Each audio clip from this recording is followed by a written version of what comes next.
नमस्कार. आपण पाहताय भारत सत्ता लाईव्ह. ट्रॅफिक ही भारतातील प्रमुख समस्यांपैकी एक समस्या आहे.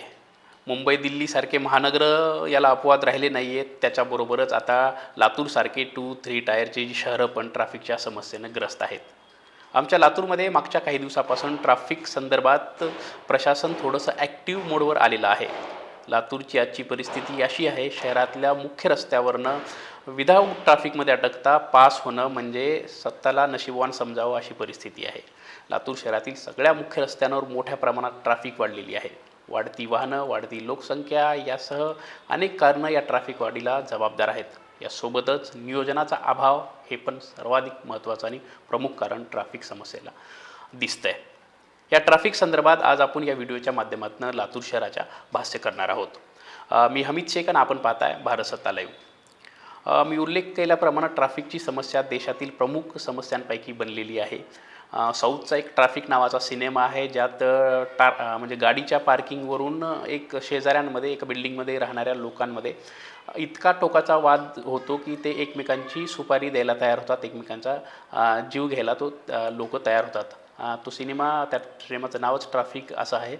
ही अतिशयोक्ती वाटली तरी अगदी परिस्थिती अशीच आहे. ट्रॅफिक आणि वाहनांच्या पार्किंगवरून वाद आपल्या लातूरमध्ये म्हणा किंवा सगळीकडे काही नवीन राहिले नाही आहेत. गाड्या घासल्या, गाडी लावायला जागा नाही, यामुळं शेजाऱ्यांमध्ये मोठ्या प्रमाणात वाद निर्माण झालेले आहेत. अनेक पोलीस कंप्लेंट त्या संदर्भातले आहेत. म्हणजे एकूणच ही समस्या मोठ्या प्रमाणात गंभीर होताना दिसते.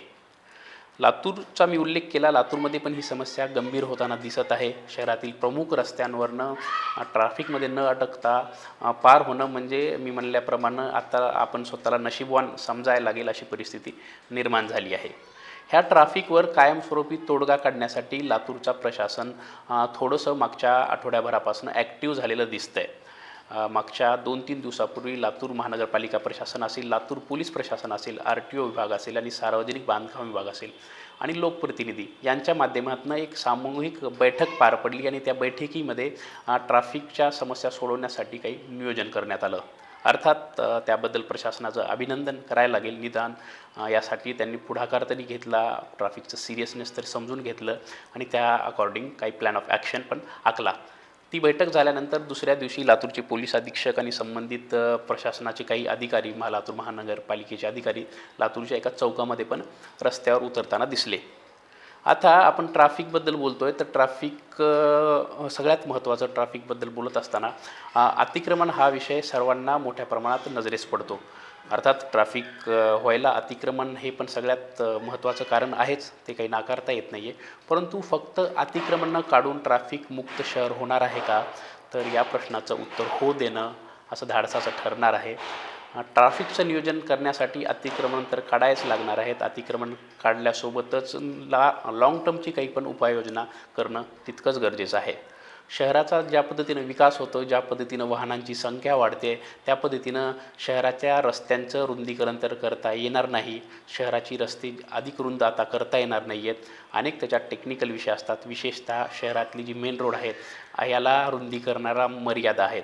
अशा परिस्थितीमध्ये शहरातलं जे ट्रॅफिक आहे फक्त अतिक्रमण काढून संपणार आहे का? तर या प्रश्नाचं उत्तर मला वाटतं नाही असंच द्यावं लागेल. अतिक्रमण काढण्यासोबतच शहरामध्ये ह्या रस्त्यांवरची जी वाहतूक आहे याला कशा पद्धतीनं नियोजनबद्ध करता येईल याचा विचार होणं गरजेचं आहे. यासोबतच या मुख्य रस्त्यांवर आता फ्लायओव्हर्स वगैरे काही निर्माण करता येतात का याचा पण विचार करणं तितकंच गरजेचं आहे. फ्लायओव्हर असतील, अंडरग्राऊंड वाहतुकीची व्यवस्था असेल, या अनुषंगाने पण विचार करणं गरजेचं आहे. कारण मी म्हणल्याप्रमाणे आता शहरातील मुख्य रस्त्यांची जी रुंदी तर प्रशासन इच्छा असून पण वाढवू शकत नाही. त्याला अनेक टेक्निकल अडचणी येऊ शकतात. त्यामुळं रुंदीकरणाला शहरातील रस्त्याच्या रुंदीकरणाला मोठ्या प्रमाणात मर्यादा आहेत. अशा परिस्थितीमध्ये शहरातील मुख्य रस्त्यांवर इतर काय पर्याय अवलंबले पाहिजेत याच्यासाठी विचार करणं तितकंच गरजेचं आहे. अतिक्रमण ज्यावेळेस उल्लेख होतो अतिक्रमणाचा, लातूरच्या गंजगोलाई या परिसराचा मोठ्या प्रमाणात उल्लेख केला जातो. अर्थात ही लातूरची मुख्य बाजारपेठ आहे, त्यामुळं सगळ्यांचं लक्ष या ठिकाणी असतं. गोलाईचं अतिक्रमण मुक्त करणं तितकंच गरजेचं आहे, ह्याबद्दल दुमत असायचं काही कारण नाही आहे. परंतु अतिक्रमण म्हणजे काय? फक्त जे फिरतं अतिक्रमण आहे, गाडे ठेले याला अतिक्रमण म्हणतात का? हे काय परमनंट अतिक्रमण आहे का? तर नाही आहे. हे परमनंट स्वरूपाचं अतिक्रमण नाही आहे. हे तर अतिक्रमण दूर झालंच पाहिजे. जे फिरतं अतिक्रमण आहे हे ह्याचा काय तो सोक्षमोक्ष लावलाच पाहिजे. परंतु जे परमनंट स्वरूपाचं अतिक्रमण आहे त्याच्याकडे पण लक्ष देणं तितकंच गरजेचं आहे. परमनंट स्वरूपाचं अतिक्रमण म्हणजे काय? जितके काही कमर्शियल कॉम्प्लेक्स आहेत, जितके काही व्यापारी संकुलं आहेत, मॉल्स आहेत, दुकानं आहेत, या सगळ्यांची स्वतःची पार्किंग व्यवस्था आहे का हे एकदा चेक होणं गरजेचं आहे. त्यांच्या बांधकामाच्या नियमाप्रमाणे त्यांनी पार्किंगची व्यवस्था केलेली आहे का हे पण प्रशासनानं बघणं गरजेचं आहे. नसेल केली तर त्यांना ती जबरदस्तीनं करायला लावणे गरजेचं आहे. कारण काय होतं आहे, दुकानदाराला स्वतःच्या गाड्या दुकानदारांच्या रस्त्यावर अनेक ठिकाणी लागलेल्या असतात. त्यांच्याकडे येणाऱ्या कस्टमरच्या गाड्या पण रस्त्यावर येतात. त्यामुळं मोठ्या प्रमाणात ट्रॅफिक जाम होतं, ट्रॅफिकची समस्या होते. त्यामुळं हे जे कमर्शियल्स आहेत यांच्या पार्किंगकडं पण लक्ष देणं गरजेचं आहे.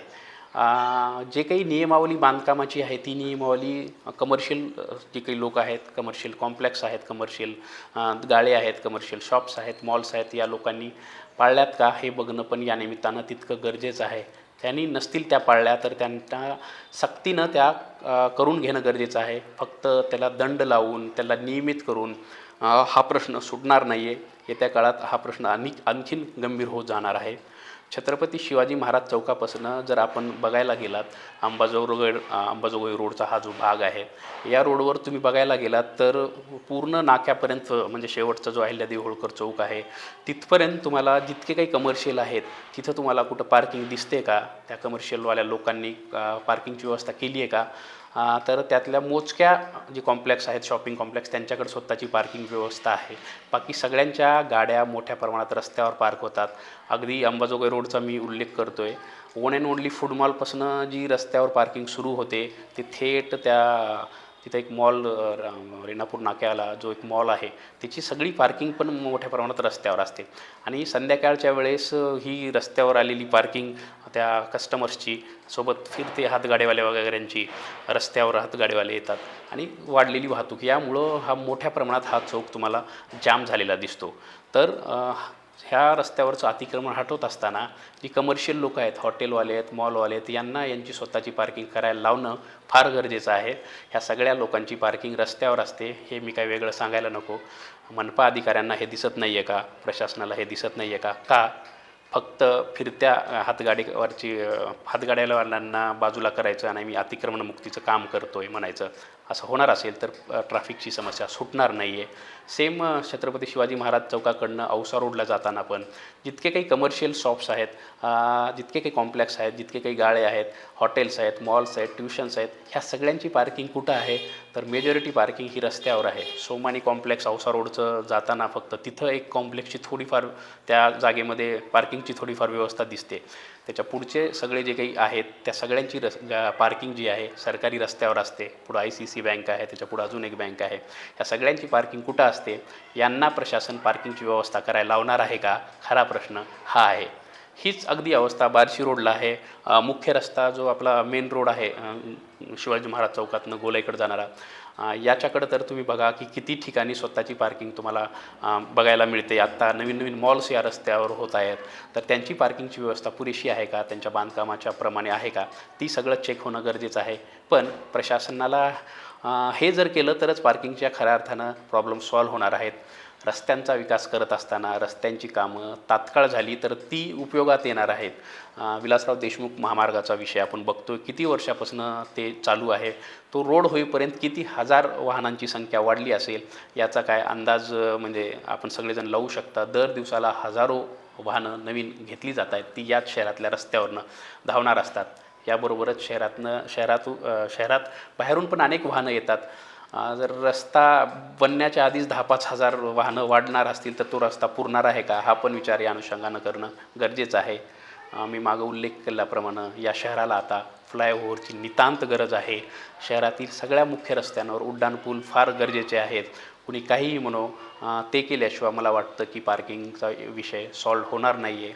शहरातले महाविद्यालय असतील, शहरातले फंक्शन हॉल असतील, शहरातली धार्मिक शाळा असतील, कॉलेजेस असतील, इतर जेवढे काही व्यावसायिक संकुलं आहेत, या सगळ्या लोकांना सक्तीनं पार्किंगची व्यवस्था त्यांच्या एकूण क्षेत्रफळाच्या दृष्टीनं करणं लावणं तितकंच गरजेचं आहे. कागदावर फक्त पार्किंगची NOC देणं हे महानगरपालिका प्रशासनामध्ये कशा पद्धतीनं होतं हे काय वेगळं सांगायला नको. या सगळ्या लोकांना राजकीय आशीर्वाद जर मिळत असेल तर तो पण शहराच्या काय म्हणतात हिताआड येतो आहे.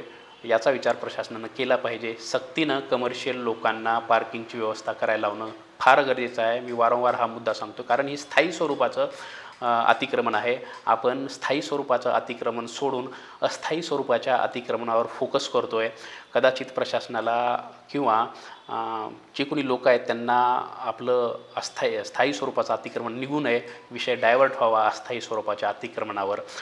यासाठी मोठ्या प्रमाणात तोच मुद्दा अस्थायी स्वरूपाच्या अतिक्रमणाचा समोर आणला जातो. परंतु मूळ प्रश्न हा स्थायी स्वरूपातील अतिक्रमणांचा आहे, तो दुरुस्त होणं तितकंच गरजेचं आहे.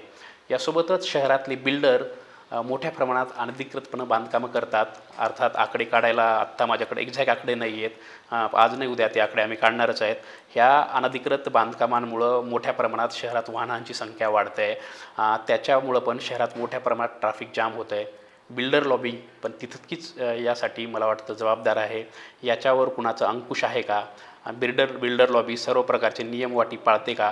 अर्थात मी सांगितल्याप्रमाणे आम्ही तो पाठपुरावा आता इथून पुढं करणारच आहेत.